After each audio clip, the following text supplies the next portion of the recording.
We're going to be talking about localism versus globalism and what's the difference and why does it matter. And so on our panel, there's myself, Behan. I'm from Bristol Cloth and Botanical Inks. There's Hannah Cowie from Tamay and me. And Audrey, I can't remember your surname. Migot-Adholla. Migot-Adholla. Yep. And would you like to tell us about your brand? Sure. I'm the founder of Yala Jewellery, which is ethically and sustainably made jewellery that's made in Kenya by, where I'm also from, by artisans that work in what we call the informal sector. And you've got 5 minutes. Oh, I've still got 5 minutes. All right, okay. The goal, I guess, with the brand is that it's less about the jewellery. They could have been making anything. The only goal I have is to put money in their pockets, because people who work in the informal sector are typically survival entrepreneurs. They do what they have to make money rather than what they might want to do. So some of the artisans we work with, for example, are earning money because they want to be able to buy school uniforms for their kids. One of the guys we work with wants to be a lawyer, and so he's saving up for that. There's another guy we work with who actually went to uni and has a journalism degree, which is not worth the paper it's written on. And so he's ended up having to do whatever he can to earn money, and that's why it's more important than ever for us to pay them properly. And so we pay, depending on which region you're looking at, between 3 and 6 times more than the average wage for people working in the informal sector in Kenya. And we're a B Corp, which, for those who don't know, means that it's a certification that you can get, which is it's like fair trade, but fair trade is for individual products like banana and coffee, whereas B Corp looks at the entire company, focusing on the triple bottom line, which is people, planet, and profit. And so the goal, I guess, is to first do no harm. And you have to, whatever you do in the course of running your business, you have to make sure that you've taken every single stakeholder into account. So from the people making the products all the way up your supply chain to your customers, and indeed the environment as well. And we're going to talk about a bit more about how you take those things into account. And we've been going for about 3 years. 3 years. And I'm based here in Bristol. Like I said, I'm from Kenya, but all the products are made in Kenya by Kenyans. And that's it in a nutshell. Cool, thank you. And Hannah, would you tell us about your brand? Yeah, so I run a small sustainable fashion label, and we make jackets in the north of Vietnam. I work with my dear friend Tamay. So I'm going to tell you about how we met, because we are Tamay and me. We're very much so. I'm here in Bristol and Tamay's in the north of Vietnam. She's Mien. She has always made her own clothes. Every single year, she has stitched tiny embroidery details on her jacket and on her trousers. And so have all the other women in her community. And they will put them on for the Chinese New Year, or the Tet, Vietnamese New Year, and celebrate in that way of having made their own clothes, and then they wear them for the next year. And that's their, it's so wrapped up in pride, in community, in being a woman. And I had the privilege of meeting Tamay 12 years ago, and she said to me, did I want to learn how to do her embroidery? So I said yes, and we sat down and started doing this, learning how to do this embroidery. It was the hardest thing I've ever done. It was impossible. And it was a year of work. And this is the piece that I finished with. I can pass it around, you can have a look. Yeah. And through this process, I gained enormous respect. And originally I'm an anthropologist, so that's how this has all come about. Nothing to do with fashion at all, really. And what was embedded in that piece was a very slow, steady way of doing something that has always been done, been taught by our elders, and is something that we can, if you slowly make something with attention and care and, I guess, love, it sounds a bit cheesy, then you will finally make something beautiful. And if you were to make a mistake, this was Tamay's real teaching, was like if you make a mistake, you've got to go back and you've got to fix it. And that always makes me go, oh, because I guess we've made mistakes. Anyway, so I took it back to her 2 years later and said, look, I want to say thank you for everything that you've taught me and would like to somehow help or do something that's going to benefit your community and benefit you. And what is your dream? And her dream was to take her textiles into the future forever. So we had this jacket and we decided that we would try and remake them as they were made in the past, because along the way there's certain elements that are more important to certain places. So the embroidery is what's really important to Tamay's village, but the cloth is less important. So the cloth was then coming from China and was manufactured and less important. So we decided that we would try and make them as they were made before, and retraced every single step of the process to make this jacket, and ended up discovering and finding all the people who still had the skills. So there was the people who are doing the embroidery, there's the people who are doing the applique work, there's the people who are doing the kind of silk stitching, and then there's also the cloth. And I'm going to pass around. We found people who were still making Vietnamese cloth and growing the cotton and spinning it and weaving it. The dyers. So it's been this sort of web of going back and taking apart a piece of clothing and really discovering who's involved and what materials are involved and where all of that's coming from. Yeah, I'm going to pass this around. This is some cotton in the various different stages. Can you describe them? Yeah. I don't know how long I've got, but... You've got another minute or two. 1 more minute. Okay, great. So this is the cotton with the seeds in. You'll be able to squid it. We can pass it around and you can squeeze that. Got the seeds in, and then this is the stage where it's been kind of defluffed and prepared, and then it gets made into these kind of sausages. I have to say I have no kind of textile language because we just talk in whatever works for us. We don't have. Does anyone know what these sausages are called? We call them sausages. And then it is the fibre that then is woven. So all of the fibre is then woven in households, and basically everybody works from home because that's the way that they've always done it. So when COVID came about, we could actually keep going because everybody was doing what they know, what they've always done for years and years and years, and keep working with each other by kind of doing little quick motorbike trips from one place to the other. But essentially it was very local and it was very small. So just to sort of give you the final kind of thing, we work with a team of about 20 and we've been going for 7 years in this form. And slowly, it's slow, but it's steady and it grows a little bit each year, and that's our aim, is to just keep on rolling in that way. So, and not get caught up with the kind of big ideals of what fashion is. So working from the bottom rather than the top. Yeah. Cool, thank you. Before we continue, sorry, can we just pick the microphones up? So I've got some audio, but there's a microphone on the floor next to you, sorry. And there's one just to the left of that chair. Thank you very much. Thank you. Is that on? Yeah. Thank you. And so I'll tell you a bit about Bristol cloth as well. Bristol cloth is a relocalized, circular, sustainable textile system. And the main elements of the sourcing and production are based within 15 miles of Bristol.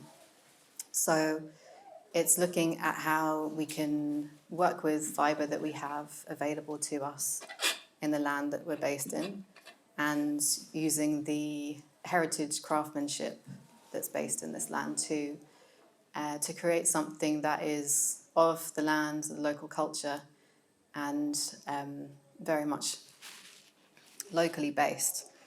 And so Bristol cloth is regeneratively farmed lamb's wool from Fernhill Farm, which is 15 miles from here in the Mendips.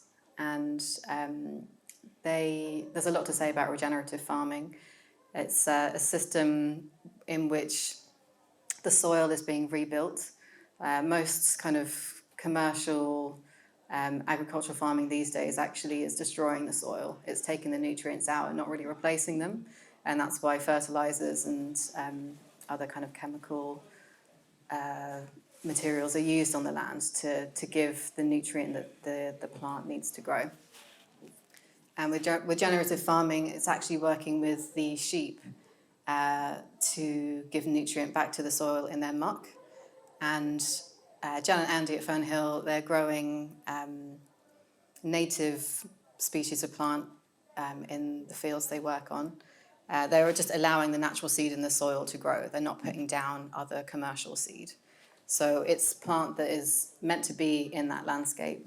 And because it's diverse, different kinds of plants, it's giving the sheep a diverse nutrient variety, which keeps them really fit and healthy and strong, which in turn gives them a really strong and soft and long staple of fleece, so really high quality fleece. And so the nutrient goes back into the soil. That's allowing the soil to be rebuilt and continue the cycle of life of growing really strong, tall growing, healthy grasses and providing more food and nutrition for the animals. And it's the cycle that keeps going. And I mean, there's lots more to the regenerative farming techniques they use. They use hand blade shearing, which are traditional kind of handheld shears. And they use them to shear the fleece off the animals.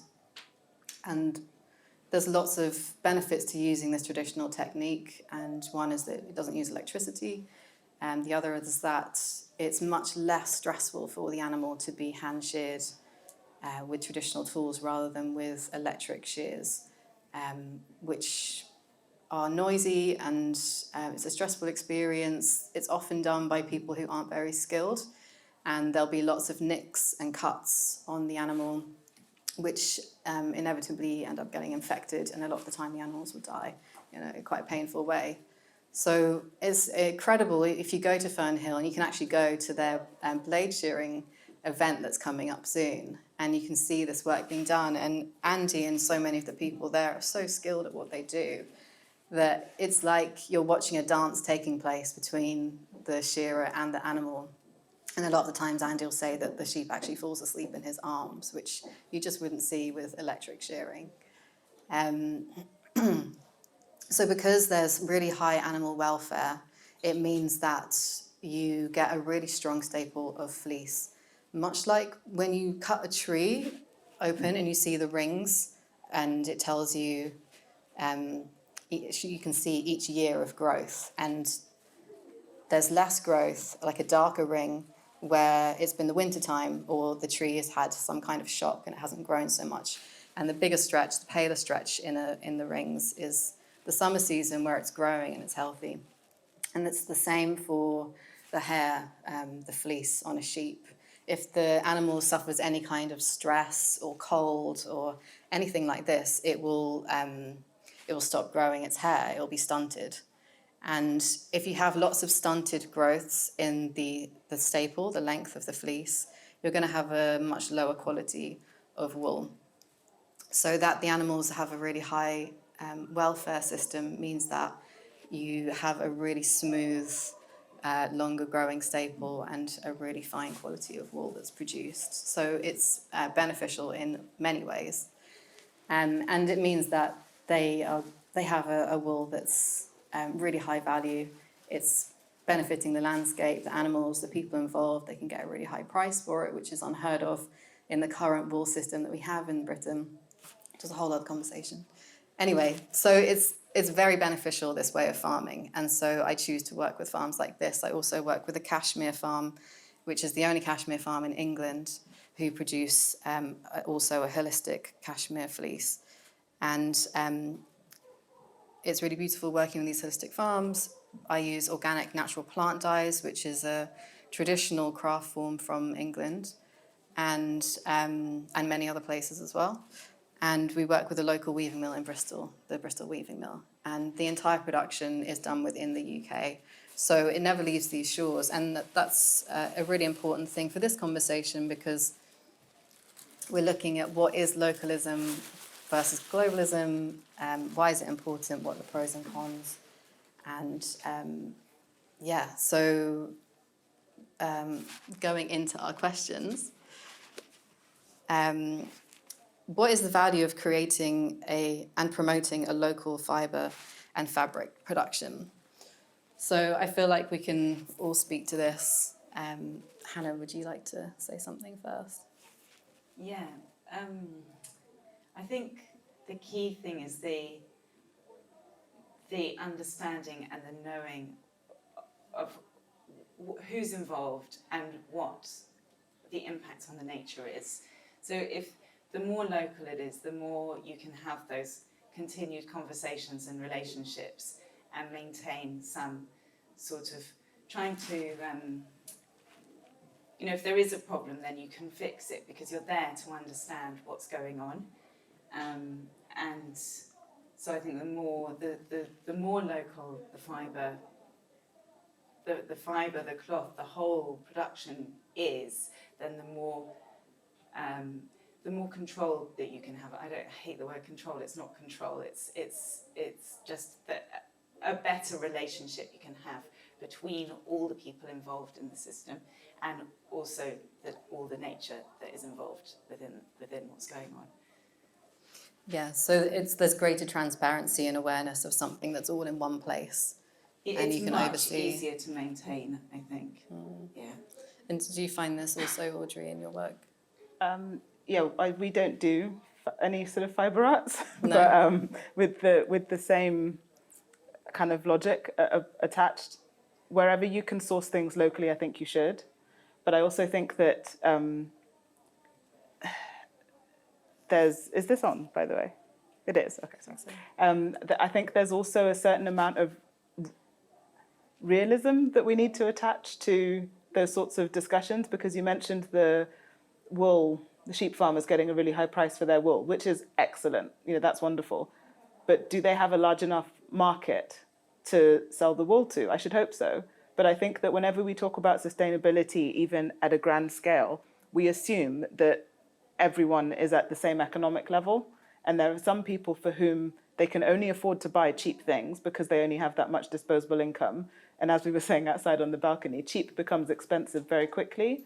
And so there is a tipping point at some stage between wanting to do the best that you can in terms of local production, supporting local industry, and animal welfare and all those different things you talked about. But at the same time, you have to be realistic in terms of what the average consumer is going to be able to support.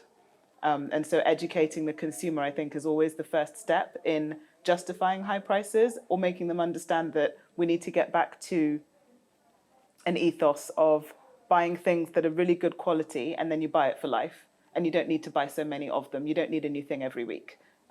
You were saying about the embroidery and that you learned serious patience when you were with Tamay.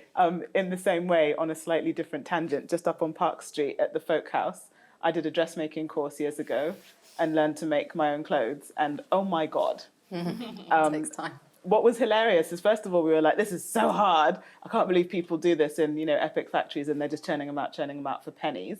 But at the same time, once we'd all made our garment, we were terrified to put them in the washing machine because we thought they'd fall apart. And our sewing teacher said, don't be ridiculous. You have made that garment better than any garment you've bought in the shop has ever been made, because you've taken time and care and patience and really applied yourself to it and put a lot of love into it. So all of those things combined, to give a really rambling answer to your question, is how we move forward from that perspective, but we really do need to be realistic, because when you're in it, you're too close to it, and you can't really appreciate how far some other people have to come around to your way of thinking, not to mention being able to actually implement those changes in their own lives. That's really interesting, thank you. And I guess bringing it back to the kind of original question of what's the value in promoting local fibre and fabric production, what I'm getting is that we're actually able to value it more when it's local, and perhaps also had a slower approach. 100%. A unique kind of making one garment the whole way through by hand, understanding the processes. Whereas if it's kind of far away, unseen, been produced not in a high quality system, we actually don't give as much value to the item and look after it and make it last so long. So different to what you do with your stitching, it takes so long and you go back and correct any mistakes. I'm sure you've looked after this tiny patch so well for such a long time because it means so much to you. It's my superpower. Thanks to Tamay. I really struggled with this question about local and global, because what I'm doing is very local within Vietnam, but there's like huge global issues that have come about.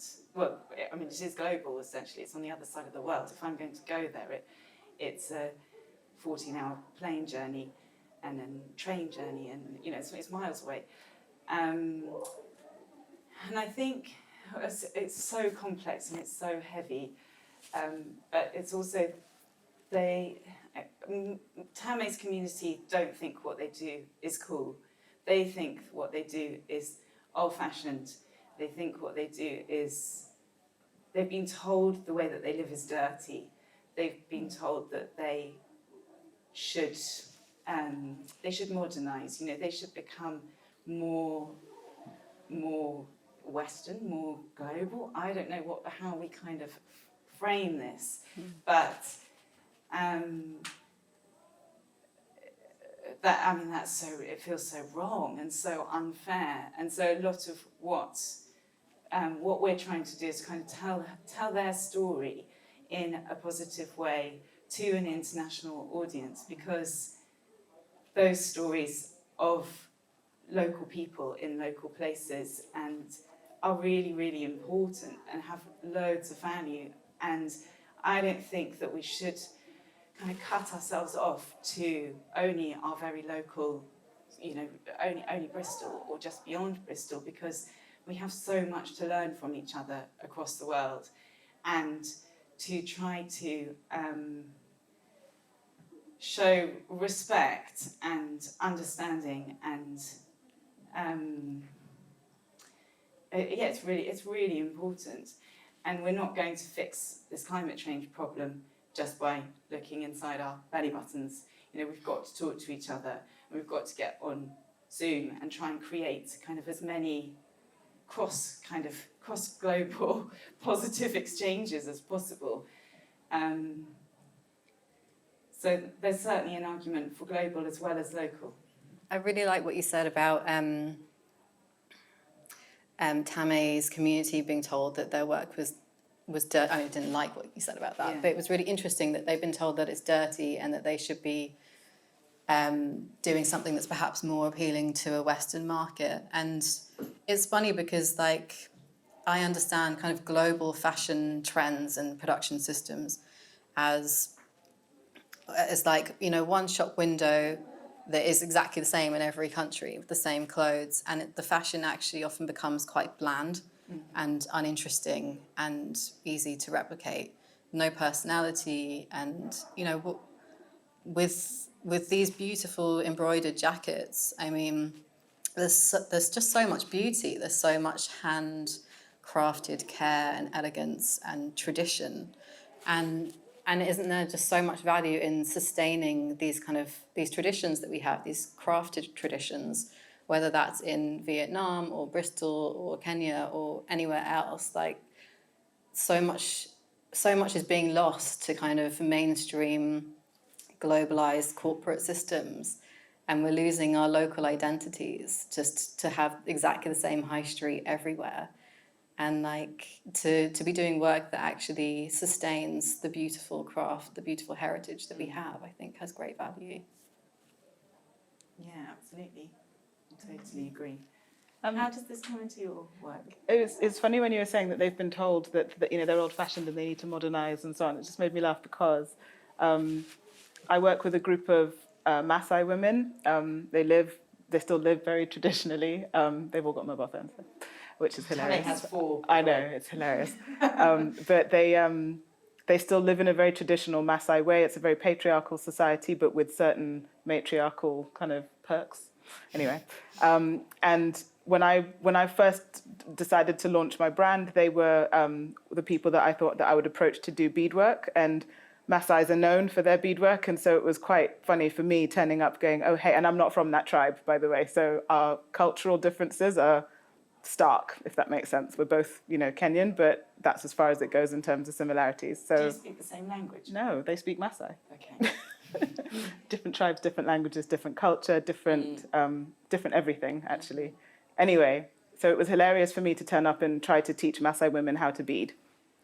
And I had taken with me lots of materials that they don't have easy access to because where they live is incredibly rural. You were saying about 14-hour flights. This was a flight, a car ride, another car ride, and then walking through the bush. And anyway, and I was trying to say to them, I really like this particular Maasai thing that you do, or I really like that particular thing.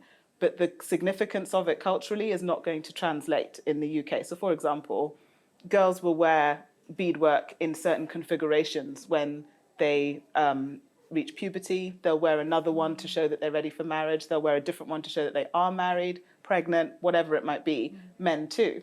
And so I was trying to explain that as much as you would love to share your culture with the people out there, they won't understand it. Also for them, they'll feel it's too loud, it's too... Cultural appropriation comes into it as well. They may not feel comfortable wearing such a traditional Maasai get-up from head to toe. And so I said, look, what if we did that necklace, but we did it like this? Or what if we did that particular beaded tray, but we did it like this? And they, foot down, that's not Maasai. Tamay doesn't like doing things that are not absolutely as it should be. What if we change the colour? No, that's not Maasai. It was a struggle. It was a real struggle because I said, okay, meet me halfway. Let's make 10. And if they don't sell, we'll do it your way. Or maybe we'll do 5 and 5 and we'll see who wins, essentially. But trying to have that respect for their culture. I mean, I lived with them for 2 weeks and got to know all of them, you know, their kids, their husbands, and they're all, a lot of them are related to each other. And so it was really important for me to have the respect of what they were doing, but wanting to share it with people outside of that locale because they'll make more money that way. I can sell these things out there for more than you're going to get for them locally. And a lot of what they make, they may never sell, if that makes sense. There are some things that they would say, why would you sell that? Who would buy that? That's for, oh no, that's for when you get married. And I said, yeah, but people don't do that when they get married over there. They can just wear it all the time. And so it's been a kind of give and take. And I really like the point you made about making people understand who made the thing. So when we were making clothes at the Folk House, we suddenly had the understanding that every single thing that everyone in this room was wearing was touched by human hands. Somebody stitched every stitch, ran it through the sewing machine, snipped the threads, etc. But you have no visibility of that because it's out of sight, out of mind. It's 14 hours away on a flight somewhere. And so one thing we do on our website, I know you do it on your website too, is really put the faces of the people who made the things. The guy that made these earrings is called George. And I want you to know George. I want you to see his face, and anyone who's bought these earrings will have got a little card with George's story on the back. George used to be a mechanic, but he ended up making jewellery because making doorknobs and belt buckles didn't bring him any money, and so he switched into something with a higher profit margin for him. So understanding that gives you a lot more appreciation for the things you buy and where you spend your money, because giving some faceless corporation money to pay people nothing to sit at a sewing machine all day in unsafe conditions is rubbish. Paying Tamay more than a living wage to do what she loves doing in the way that she wants to do it, in a way that other people can appreciate and showcase to the rest of us. Absolutely, You as know? it should be. What if we change the colour? No, that's not Maasai. It was a struggle. It was a real struggle because I said, okay, meet me halfway. Let's make 10.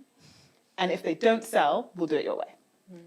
Or maybe we'll do 5 and 5 and we'll see who wins, essentially. But trying to have that respect for their culture. I mean, I lived with them for 2 weeks and got to know all of them, their kids, their husbands, and a lot of them are related to each other. And so it was really important for me to have the respect of what they were doing, but wanting to share it with people outside of that locale because they'll make more money that way. I can sell these things out there for more than you're going to get for them locally. And a lot of what they make, they may never sell, if that makes sense. There are some things that they would say, why would you sell that? Who would buy that? That's for when you get married. And I said, yeah, but people don't do that when they get married over there. They can just wear it all the time. And so it's been a kind of give and take. And I really like the point you made about making people understand who made the thing. So when we were making clothes at the Folk House, we suddenly had the understanding that every single thing that everyone in this room was wearing was touched by human hands. Somebody stitched every stitch, ran it through the sewing machine, snipped the threads, etc. But you have no visibility of that because it's out of sight, out of mind. It's 14 hours away on a flight somewhere. And so one thing we do on our website, I know you do it on your website too, is really put the faces of the people who made the things. The guy that made these earrings is called George. And I want you to know George. I want you to see his face. And anyone who's bought these earrings will have got a little card with George's story on the back. George used to be a mechanic.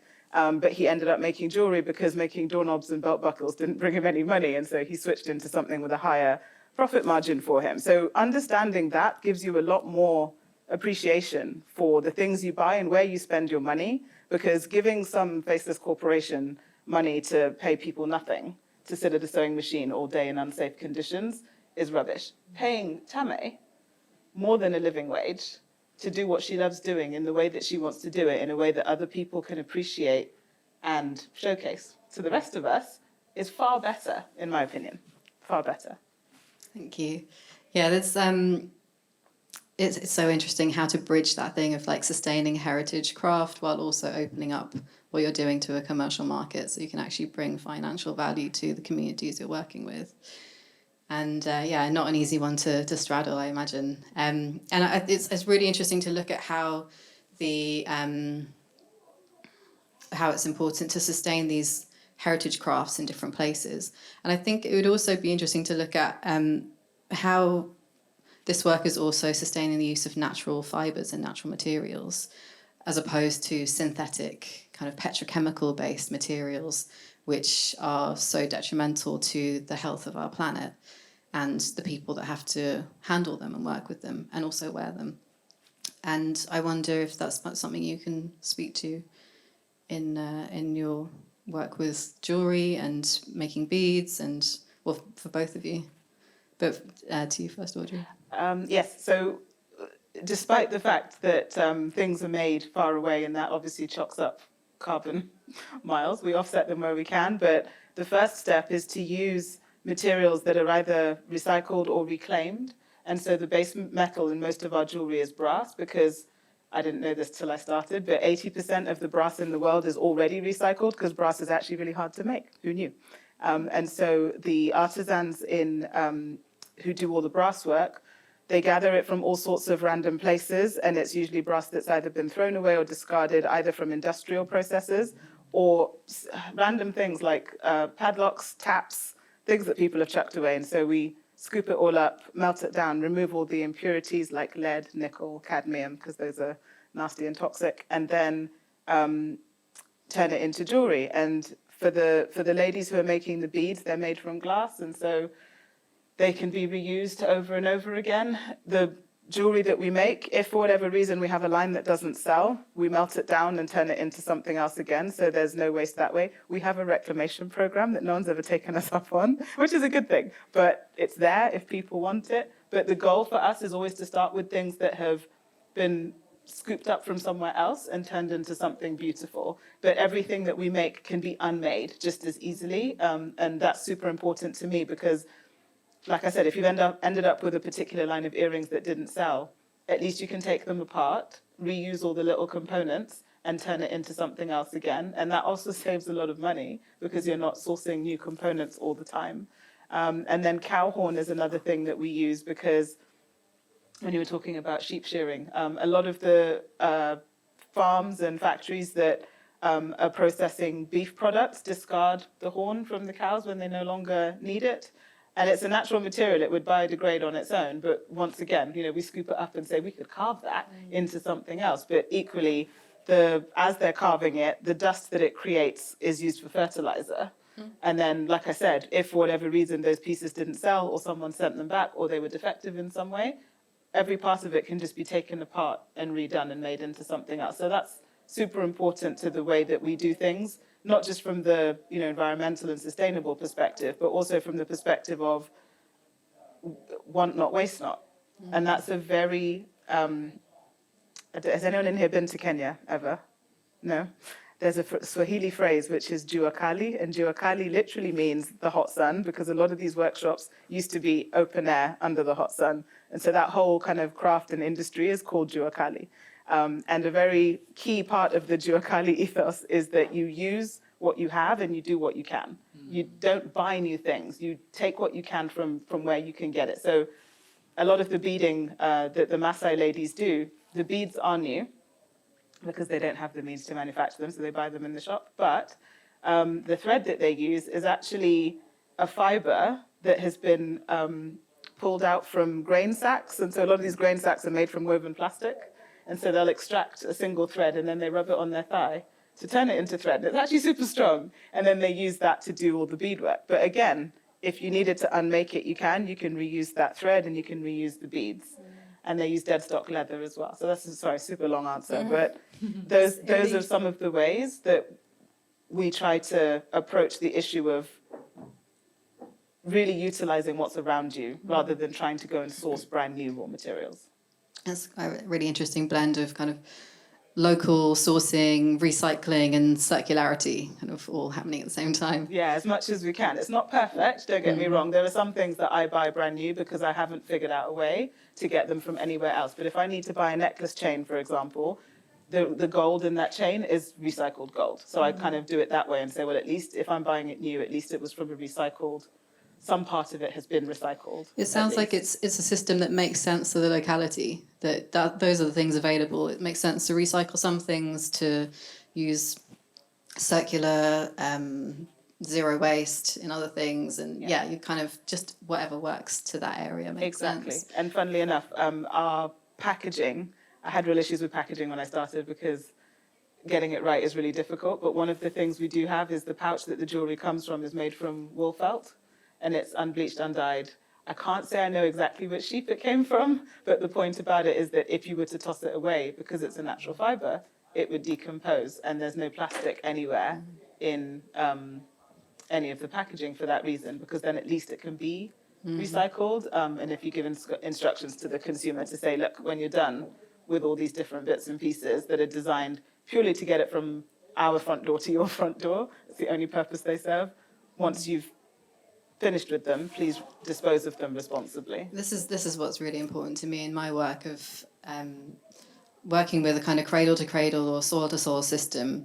And I mean, with my work, it is all biological nutrients as opposed to recyclable nutrients that compose the item. Everything in the scarves and the fabric that we make is natural and biodegradable. It's wool which has been farmed without any kind of chemical contaminant on the land or on the fleece or in the processing of the fleece or yarn and in the processing of the woven fabric. The whole thing from the farm to the factory, the whole way through. It's never been treated with any harmful, toxic synthetic chemicals.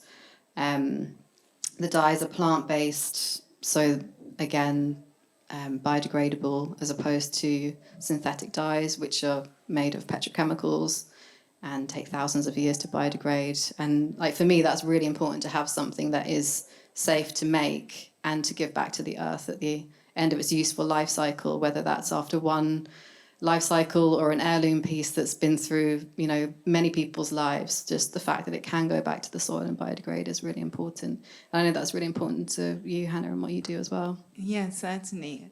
I can really understand and relate to what you were saying about do what you can with what you've got. Yep. And I think, I mean, my teams they wouldn't have access to a plastic bag to put something in to send it to somewhere else. So they just don't bother with the plastic bag. And they wouldn't have access to, they'd have to buy the chemical dye from the local town potentially. So, and that seems illogical when they've got the plants and they've got the knowledge to make their own natural dye that's on the doorstep. So there's a sort of through kind of just working with what they've got around them, they kind of bypass all of these ugly luxuries that we've become accustomed to, and it's brilliant, and it's something that to learn from and to be inspired by.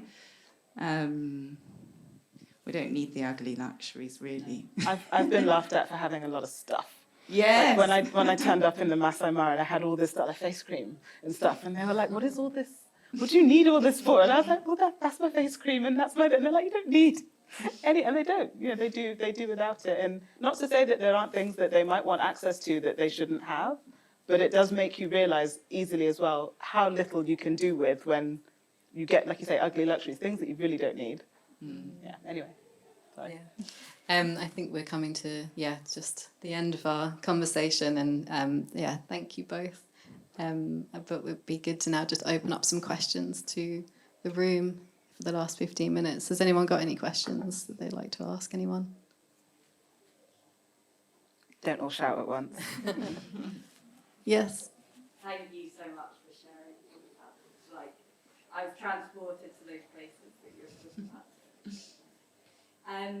I'm really interested in what you're saying about what we can learn from cultures that have sort of been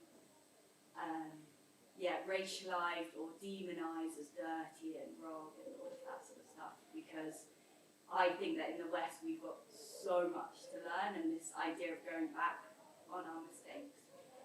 And I'm also interested in this idea of what's happening in Bristol, because for me those cultures have been able to pass down knowledge that we in the West have sort of forgotten. And like, my grandmother was a dressmaker, and my mum went and worked to River Island because all she wanted was new clothes, and that meant that knowledge was just never passed down. So yeah, anything that talks to what we can do by learning from these different cultures rather than what we have done in the past. I'd just be really interested to know how your work does that. I mean, for all of you, it clearly does.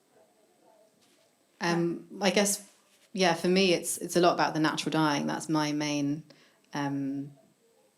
involvement in Bristol cloth. So that I dye the yarn with heritage plant dyes, and actually it's through travel that I really learned about natural dyeing, from going to places like Vietnam and Indonesia, India, where this kind of heritage craft is still very much alive and used commercially. And there's kind of like a knowledge gap, or like a craft gap in this country. There's a lot of kind of hobby natural dyers, but there's not the really strong craft here with natural dyeing that there always used to be kind of pre 100, 200 years ago. I really appreciate being able to travel to learn and see how it is very much in use in other places, and how it always was used here, up until, I think William Morris was one of the last industrial craft producers to use natural dyes to print his wallpapers and fabrics. And that's how I relate to what you're saying. I immediately thought of when I managed to bring Tamay to the UK a few years ago, and we asked her exactly those questions that you were just posing, and she was. We all ended up crying. The whole audience, everybody. I think that we, as much as we can on a personal level, probably is just ask questions and try to connect with people who are different to us, and try to, if we don't have our grandmother's knowledge, or we don't have that cultural passed down story. We've maybe got to go to other places to find it, and also communicate between each other. So things like this are great because we get an opportunity to connect and chat. And small steps. It's good. The main answer, I suppose, for me is that, we were talking outside on the balcony about privilege, and I'm very aware of the privilege that I have in being able to live outside of the country that I'm from, and so I've experienced two different types of culture simultaneously, which can be interesting at times, but what it made me realize is that travel is the enemy of ignorance. Once you've spent time with people who are very different than you also realize that they're just like you. They have kids, they tell jokes, they have, gossip, and they do all these different things that when they seem so different, I mean, the first time you see Maasai people in their full kind of regalia, they're so beautiful, but it's also quite like, God, you jingle when you walk, doesn't that get annoying? Because it's so different than what you're used to, or the fact that they live in mud and thatch houses, or that they drink cow's blood, or that they, all sorts of different things that at first you might kind of recoil and go, oh my God. But then if you can appreciate the cultural significance of the people, their products, their ways, their, all the different things, it also makes you understand why it's important to preserve those things. And, we were talking about modernization. It was jarring the first time I saw a Maasai in full traditional Maasai gear. That looks so weird to me. But why not? Of course they've got mobile phones. They're a brilliant tool. And a thing in Kenya that is quite interesting is a lot of people don't have bank accounts. We're very lucky in this country to have free banking. You could have 1p in your bank account and it would stay there forever. In Kenya, if you left 1p in your bank account, it would be gone in a week because of fees and admin, this and that. And so for me, the first thing that I was starting with was dealing with my own privilege, but working with people who didn't have things that I took for granted, like a bank account. How do you pay someone a living, thriving wage if they don't have a bank account? Luckily, I don't want to get too in the weeds on this, but Kenya has a mobile money system that predates Apple Pay, predates PayPal Me, and all these other things that have now become commonplace over here. But way back when, they were very ahead of their time, which is why they all have a mobile phone, because that's their bank, that's their everything. And so I'm able to pay the ladies that make the beaded items. I'm able to pay George, who made these earrings. I'm able to pay him from my bank account to his bank account in seconds with no fees. At least I take on the fees, but not for him. And that's incredible. A few years ago, that simply wouldn't have been possible. So you have to travel to places and talk to people and treat them like people, and just respect that there are some things you do that are really similar to the things we do. You sit down and eat family dinner every night, but you speak a different language, you eat different food, you have different familial structures or incredibly patriarchal ones or whatever it might be. But as both Babs and Hannah said, just get outside of your bubble. And do you think, because I've had the privilege to do that, but I'm around lots of people that haven't done that, do you think you can tell those stories through the clothes that you sell as well? Like, is that a way to... I kind of want to jump off the back of what you've just said. Go ahead.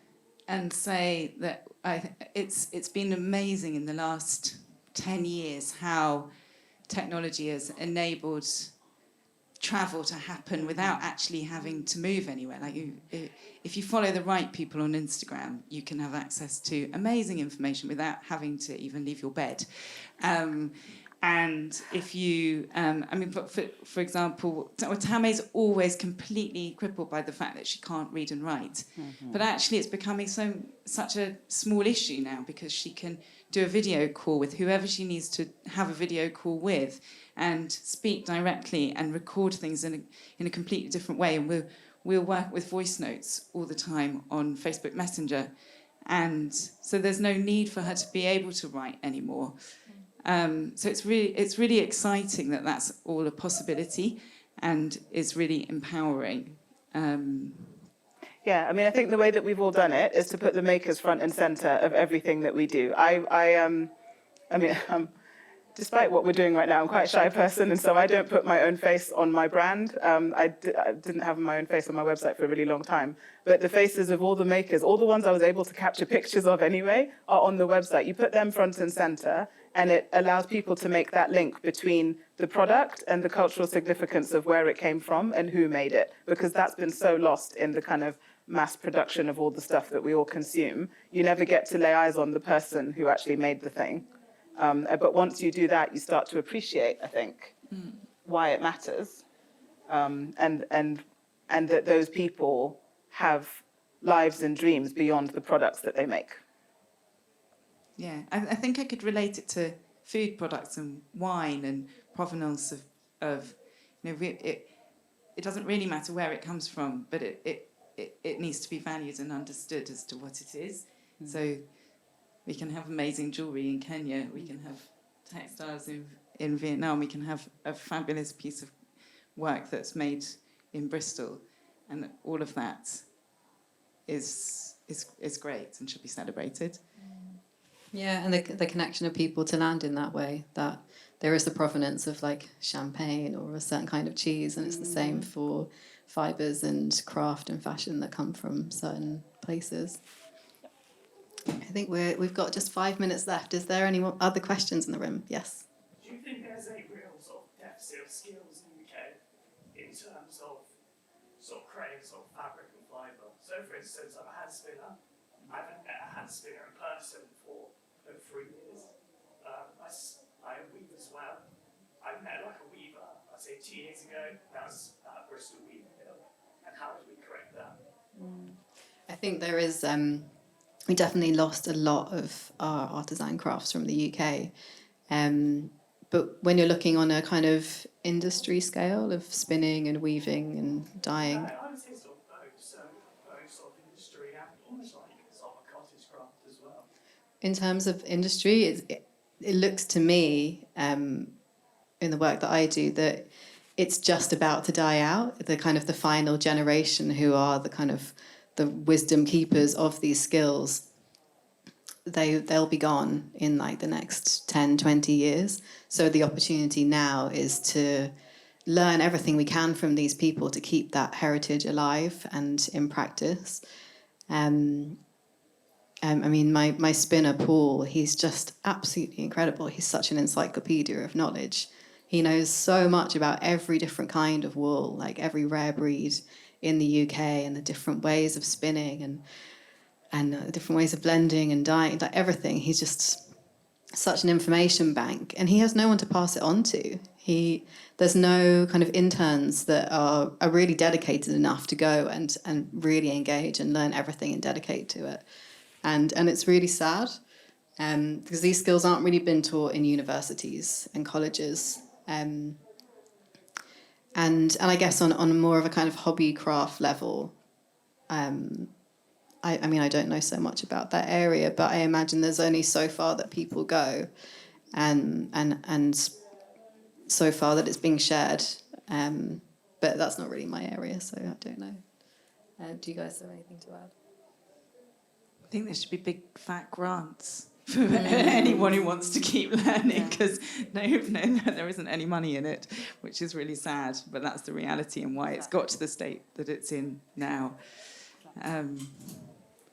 Yeah, to go and find those people who can dish out the dosh. Thank you. And are there any other questions? Yes?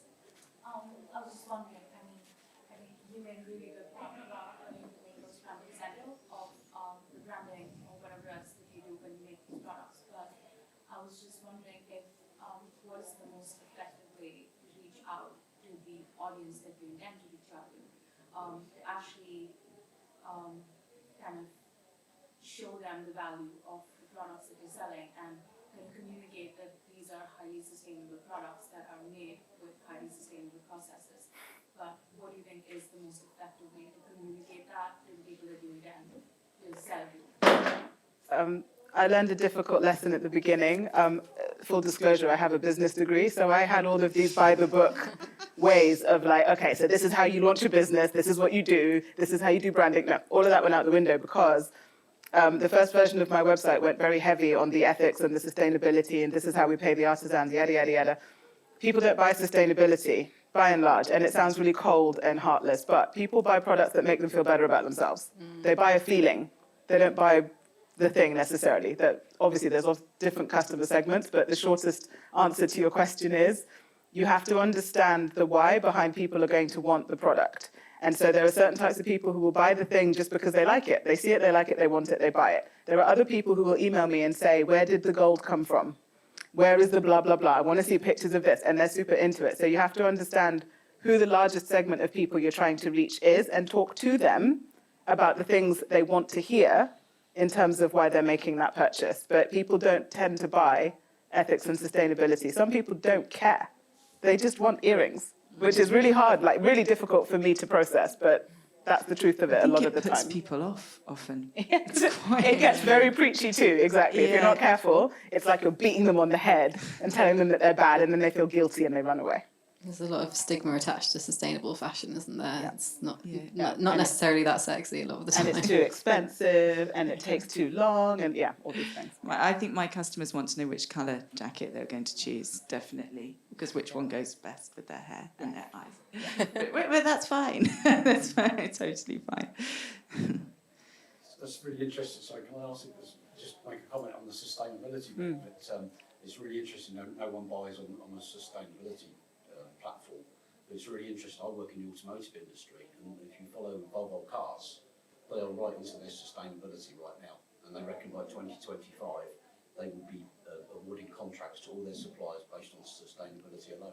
Yes, I think It's great news. it's fantastic news. Starting to get the message out there. Absolutely. I think that when it comes down to electronics, cars, big industrial type things, I think people absolutely do buy sustainability in those cases because of what the implications of the purchase are. When it comes to fashion, it's a very, I mean, most purchases are emotional, but fashion is also, I want to fit in, I want the latest thing, I want to look good, I want this and that. And so people's primary motivation in making that purchase is more about how the thing looks than whether it's diesel or electric. Yeah. But I think it's wonderful And what the they've thing done. is that you actually, I mean, a lot of people buy a product that actually it just doesn't suit them. Yes. They look at it, they look at it on a supermodel or whatever, and they think, oh, that looks great, but intrinsically when they get it, they just don't appreciate the amount of effort that's gone into making that product. 100%. Which is where you guys are coming from, really.